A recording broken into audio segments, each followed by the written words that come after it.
Assalamualaikum dan salam hormat. Bersama saya Abang Muasli Abang Abdul Samad dalam Berita Pagi Sarawak edisi Khamis 11 November.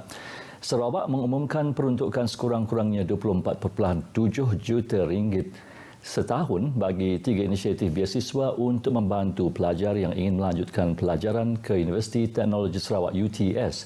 Menurut Ketua Menteri Datuk Petinggi Abang Johari Tun Uping, inisiatif berkenaan adalah beasiswa asasi UTS, beasiswa siswazah dan pasca siswazah UTS dan skim bursary UTS.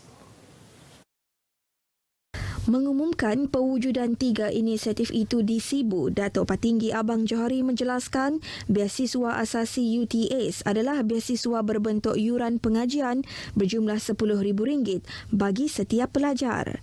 Beasiswa ini berjumlah RM4.5 juta hingga RM7 juta setahun bergantung kepada bilangan maksimum 700 orang kemasukan ke program asasi di UTS setiap tahun.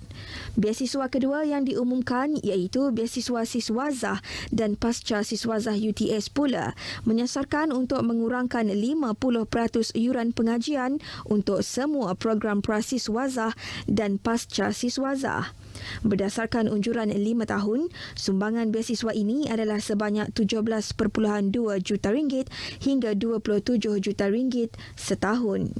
Kerajaan negeri juga bertekad membantu golongan kurang berkemampuan untuk melanjutkan pelajaran di UTS melalui inisiatif ketiga yang dinamakan Skim Bursary UTS. UTS Bursary Scheme untuk warga Sarawak kategori B40 hingga M40 untuk menambung 80% dari yuran pengajian.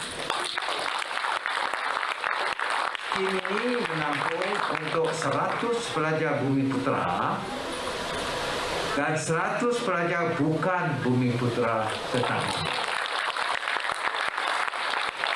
Berdasarkan unjuran 5 tahun, ini menunjukkan sumbangan komitmen kerajaan negeri sebanyak RM3 juta setahun dari Universiti Teknologi Sarawak. Beliau turut mengumumkan bantuan kewangan yang lain daripada Yayasan Sarawak dalam bentuk pinjaman pelajaran tanpa faedah untuk menampung pembelajaran serta kos sara hidup semasa melanjutkan pelajaran di UTS. Datuk Petinggi Abang Johari berucap mengumumkan inisiatif beasiswa ini di Majlis Pelancaran Universiti Teknologi Sarawak yang telah berjaya dianugerahkan ke status universiti penuh daripada Kementerian Pendidikan Tinggi KPT. Dikenali sebagai University College Teknologi Sarawak sebelum ini, UTS telah memenuhi 10 kriteria wajib dari KPT termasuk operasi, kewangan, kualiti, fakulti, penyelidikan dan rekod prestasi. Projek pembinaan tangki aras tinggi di bawah projek rakyat yang giat dilaksanakan oleh Jabatan Bekalan Air Luar Bandar JBAB Semarahan dijangka mampu menampung permintaan bekalan air yang semakin meningkat di bahagian Semarahan. Projek ini juga dijangka melonjakkan taraf sosioekonomi masyarakat setempat selain memberi jaminan kualiti kehidupan yang lebih baik dan bekalan air yang konsisten kepada penduduk di kawasan Asia Jaya, Sadong Jaya, Sebangan, Sebuyau dan Semunjan. Ikuti laporan yang disediakan oleh wartawan Yati Jaya.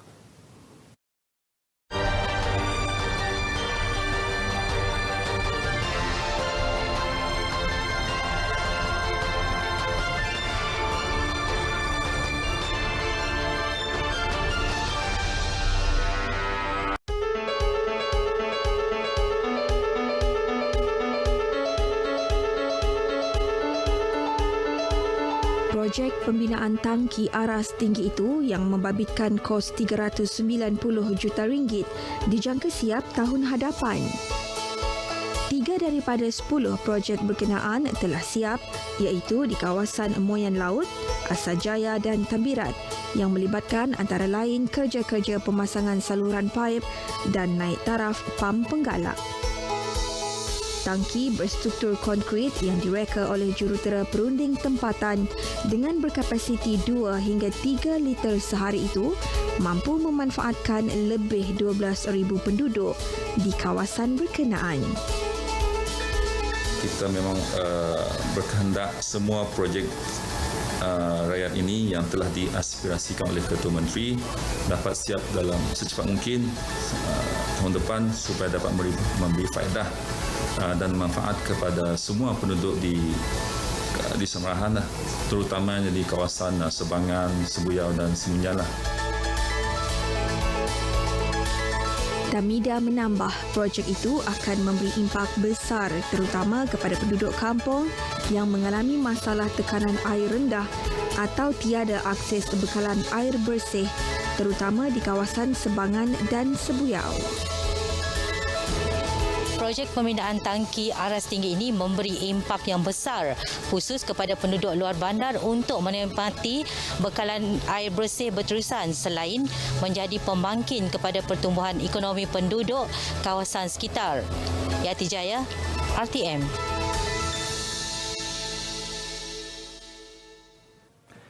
Warga kerja Kementerian Pengangkutan Sarawak MOT dan agensinya Lembaga Sungai-Sungai Sarawak LSS digalak meningkatkan diri dalam pengurusan projek pembangunan sekaligus mengikuti pengajian peringkat tertinggi untuk meningkatkan hasil projek kerajaan negeri.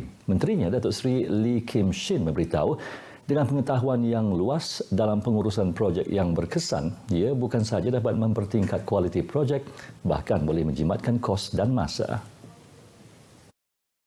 Jelas Datuk Seri Lee Kim Shin, ia juga mampu menyelesaikan semua permasalahan yang mungkin timbul termasuk kelewatan projek dan pembaziran sumber dapat dielakkan. Beliau berucap pada perasmian kursus Post Contract Project Management for Project Delivery Excellence di Kuching. Seramai 50 pegawai MOT dan LSS menghadiri kursus 3 hari tersebut. Kursus berkenaan memberi gambaran menyeluruh tentang proses pengurusan projek termasuk menilai projek pembangunan kerajaan negeri. Pemimpin turun padang di Sebuyau untuk meninjau kemajuan semasa projek bukan melancarkan projek baru. Menegaskan perkara itu, Menteri Muda Infrastruktur dan Pembangunan Pelabuhan Datuk Julaihi Nerawi berkata, dengan pelbagai projek yang sedang berlangsung kini, pemimpin turun padang bagi meninjau kemajuannya adalah perkara biasa.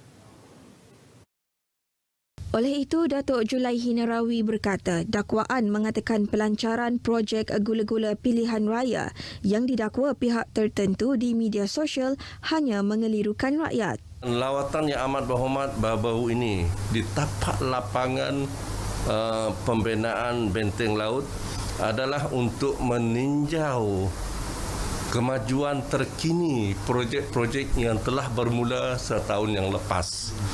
Bukan membuat pengumuman baru bagi setengah-setengah pihak. Datuk Julaihi ditemui RTM selepas Majlis Pemimpin Bersama Rakyat di Sebuyau. Buat masa ini, jelas beliau projek berimpak rakyat tebatan banjir di kawasan Sebuyau kini memerlukan perhatian serius.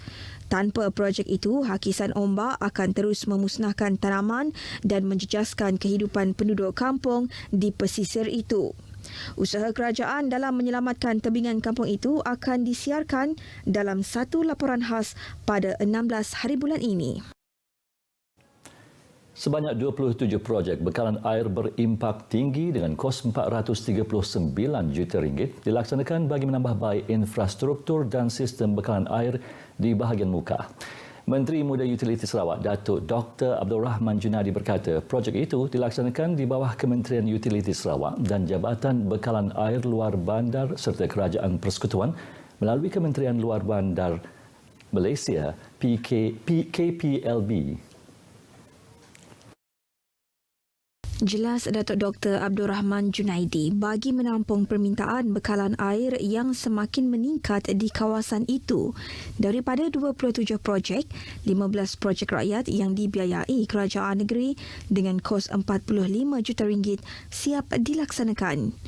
Dan ia berjaya menangani beberapa isu bekalan air di beberapa kawasan bahagian muka.